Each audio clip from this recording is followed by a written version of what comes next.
சீமான் அவர்கள் இடைத்தேர்தல் என்னன்னா தாவேகாவினர் வந்து பயப்படுவாங்க அப்படின்னு சொல்லிட்டு இந்த சீமானோட தொம்பிகள் வந்து பாத்தீங்கன்னா வந்து சொந்தமா வந்து சுயமா வந்து பாத்தீங்கன்னா அவங்களே வந்து சந்தோஷப்படுத்திட்டு இருக்காங்க. சந்தோஷப்படுத்திக்கோங்க. ஏன்னா சீமான் வந்து இதுக்கு முன்னாடி வந்து எம்எல்ஏ இருந்தார்ல, அமைச்சராக இருந்தார்ல, முதலமைச்சராக இருந்தார்ல, கவுன்சிலரா வேற நிறைய அங்கங்க தொகுதி வந்து பார்த்தீங்கன்னா அவர் இருந்து வந்துட்டு இருந்தார்ல. அதனால வந்து இவ்வளவு பலம் வச்சுட்டு இருக்கக்கூடிய சீமான் அவர்களை பார்த்து தாவேகாவினர் வந்து பயப்படாம வேற என்ன பண்ணுவாங்க? அதனால வந்து நீங்களே உங்களை பார்த்து சிரிச்சுக்கோங்க. என்ன அது மட்டும் இல்லாம சீமான் அவர்கள் வந்து ஜெயிச்சு வரட்டும், மக்களுடைய ஆசை இருந்ததுன்னா வந்து சீமான் அவர்கள் சட்டமன்றத்துக்குள்ள வரட்டும், யாருக்கும் எந்த ஒரு ஆட்சேபனையுமே கிடையாது.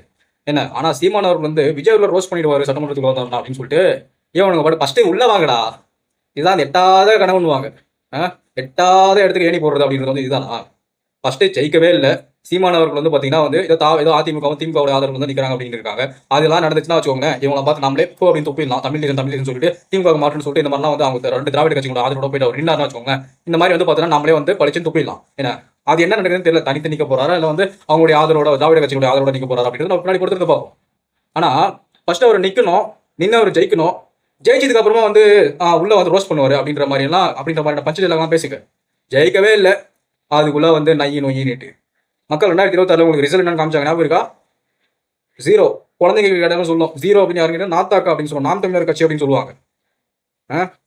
கட்சியை டெவலப் பண்ணிடணும். திருநெல்வேலி வாங்கி கட்சியை டெவலப் பண்றது இல்லை, தான் ஃபேமிலி மட்டும் டெவலப் பண்ணிட்டு இருக்காங்க, தன்னை சார்ந்தவங்க மட்டும் டெவலப் பண்ணிட்டு இருக்காங்க. இந்த நாம் தமிழர் கட்சியினுடைய ஆளுமைகள் அப்படின்னு சொல்லக்கூடிய கொங்கைகள் தாவேகாவினர்கிட்ட மட்டும் மோதாதீங்க. ஏன்னா தாவேகாவினர் உங்ககிட்ட மோத மாட்டாங்க. ஏன்னா உங்களுடைய ஒர்த் என்ன அப்படின்றது 2026 தேர்தலையும் பார்த்தோம், அதுக்கு முன்னாடி பார்த்தோம். நாங்கள் மோதினது திமுகவோட, நாம் தமிழர் கட்சியோட இல்லை. அதனால சந்தில வந்து நாங்க தான் இருக்கிறதெல்லாம் வந்து நிறுத்திக்கோங்க. என்ன